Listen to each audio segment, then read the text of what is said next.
Bueno, a continuación, Diego, vamos a explicar el ejercicio 2, donde nos dan que sea B en una matriz que pertenece a, a R en 3×2. Tenemos un vector Y, un vector V que pertenece a R3, dados por, nos dan la matriz, el vector y el otro vector.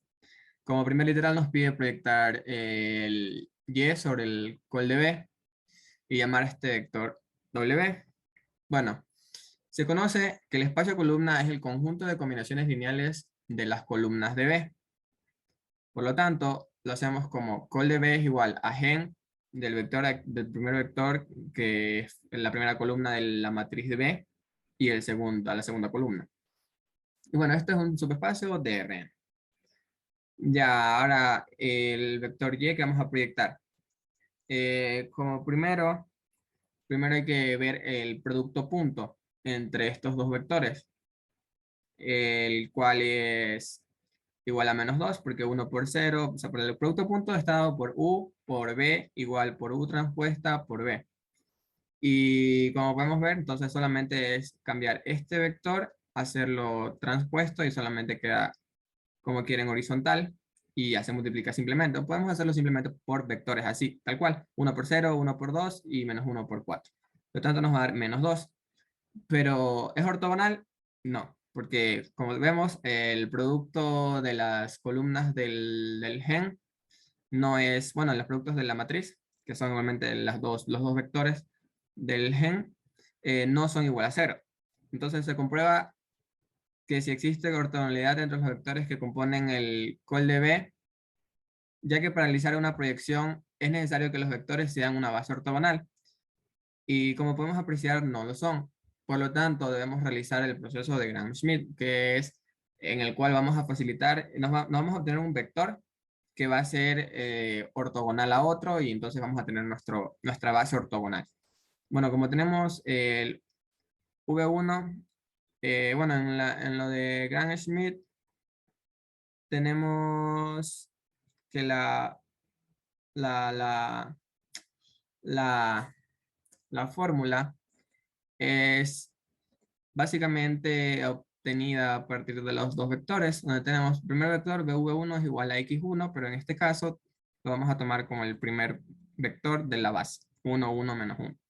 En V2 tenemos un segundo vector menos la proyección de este segundo vector sobre la primera, sobre la base el primer vector del gen, del col de A, del col de B, perdón. Entonces, ahí obtenemos el V2 es igual a X2 también. O sea, en este caso ponerlo aquí, porque aquí es X2 menos X2 por V1 por eso. Entonces, simplemente aplicamos el producto punto de X2 por V1, sabemos que es -2. El producto punto de V1 por V1, sabemos que es 3. Aquí está ya con el computacional, con el software. Y aquí está hecho de manera manual. Ahora, a continuación, bueno, ya tenemos que el X2 por V1 sobre el V1 por V1 es igual a 2/3 por multiplicado por el vector de el primer vector de la col de B y nos da 2/3, 2/3 menos 2/3 porque simplemente es multiplicar por 1 y aquí es un menos 1. Entonces casi lo mismo, solo cambia el signo aquí al final. Y al final tenemos la operación de que se debe sumar, porque como, bueno, pues, simplemente es una resta, pero bueno, es como una suma. Entonces simplemente obtenemos que nos va a quedar un V2 igual a 2/3, 8/3 y 10/3. Entonces ya tendríamos nuestro par ortogonal. V1 igual 1, 1, -1 y V2 2/3, 8/3, 10/3. El proceso de Gram-Schmidt nos permite obtener una base ortogonal u ortonormal para cualquier subespacio diferente de 0.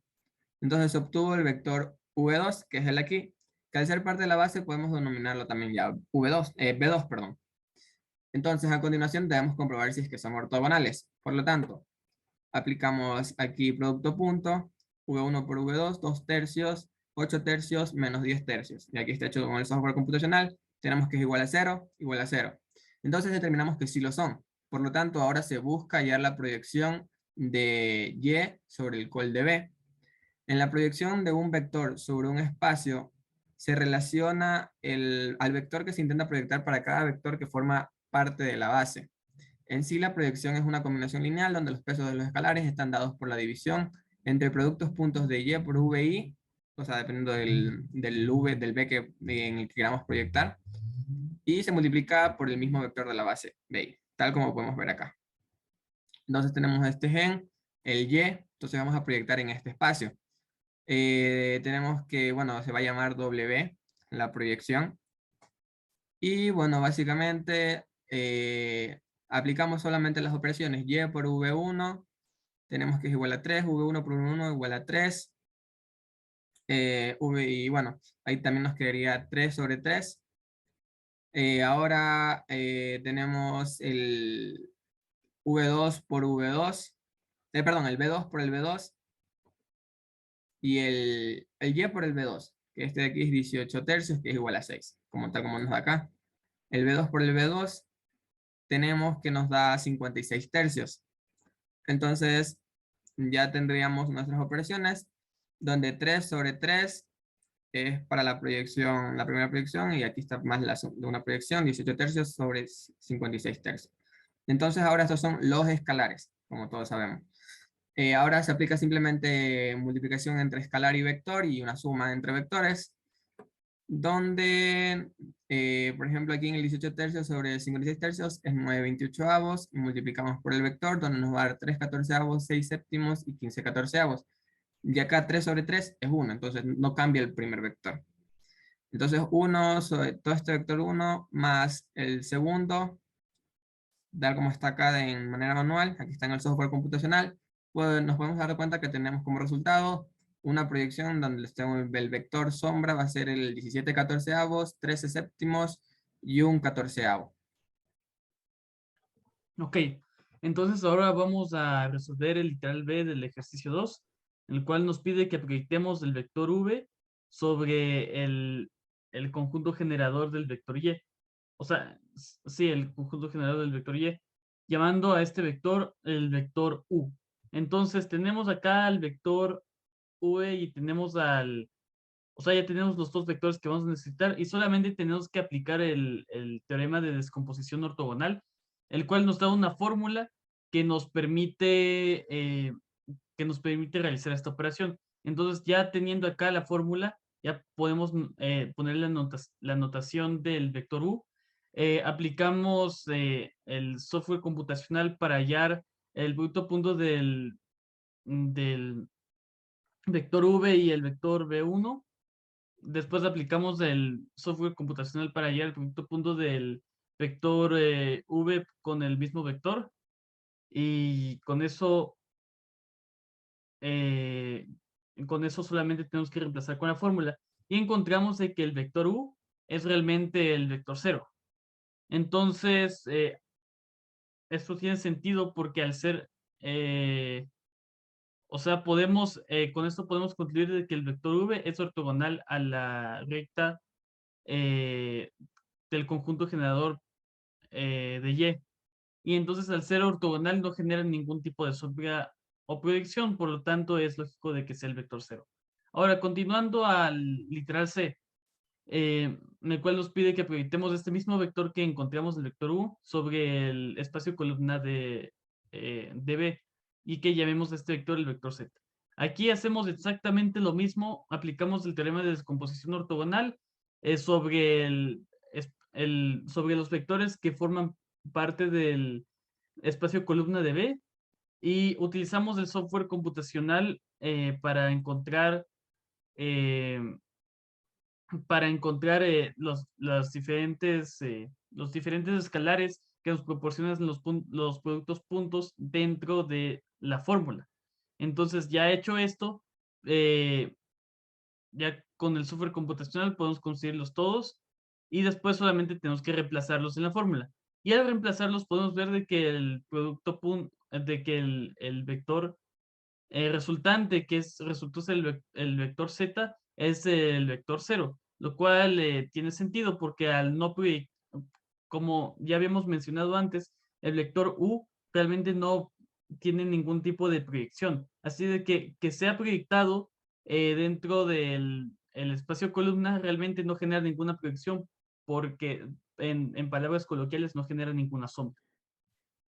En el literal D se nos pregunta si el conjunto que genera el vector W y el vector Z es de ley.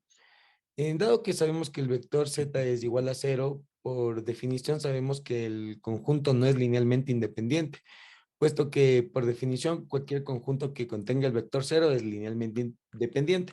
Sin embargo, utilizamos el software computacional para, por medio del método de Gauss, llegar a la matriz escalonada y obtener el conjunto de soluciones. Eh, Aquí aplicamos el método de, ay, perdón, no, el método de montante ocupado aquí, ¿no? Ajá. Sí, ese es el que me pasó el otro chico que lo hizo. Yo le dije con Gauss, pero no quiso. Entonces, no te preocupes, vuelve a empezar porque yo nomás le corto y no hay problema. Dale, no importa. A ver. En el literal D se nos plantea si el conjunto generado por el vector W y el vector Z es linealmente independiente. Puesto que sabemos que el vector Z es cero, al igual sabemos que por definición este conjunto no puede ser linealmente independiente, puesto que cualquier conjunto que contenga el vector cero es linealmente dependiente. Sin embargo, a través del software computacional vamos a demostrar a través del método de montante el conjunto de soluciones de estos vectores. Como resultado, obtenemos que la solución general es x igual a cero, por lo que describimos la solución de forma paramétrica en estos vectores y obtenemos la variable libre x2, con lo que concluimos que el conjunto es linealmente dependiente. Bueno, ahora en el ejercicio nos pide determinar si al proyectar los vectores B1, B2 en el gen de Y, si son LI. Para esto primero vamos a utilizar el teorema 8 de la sección 6.3, proyecciones ortogonales. Y para esto vamos a utilizar el B1 y lo vamos a utilizar la fórmula. Y con ayuda de software computacional nos da el vector 3 quintos, 6 quintos y 0. De igual forma vamos a hacer para el vector B2. Vamos a proyectarlo sobre el gen de Y. El resultado mediante el software computacional es de 4 quintos, 8 quintos y 0. Como podemos ver un poco más abajo, las proyecciones B1 y B2 en el gen de Y no son, no son LI y podemos demostrarlo aplicando reducción gaussiana y nos da que este conjunto sería equivalente a decir si tuviésemos el vector 3 quintos y el vector 4 quintos. Estos vectores generan un espacio lineal y entonces son congruentes, es decir, son los mismos al generar un espacio. Por lo tanto, se concluye que no son LI estas dos proyecciones.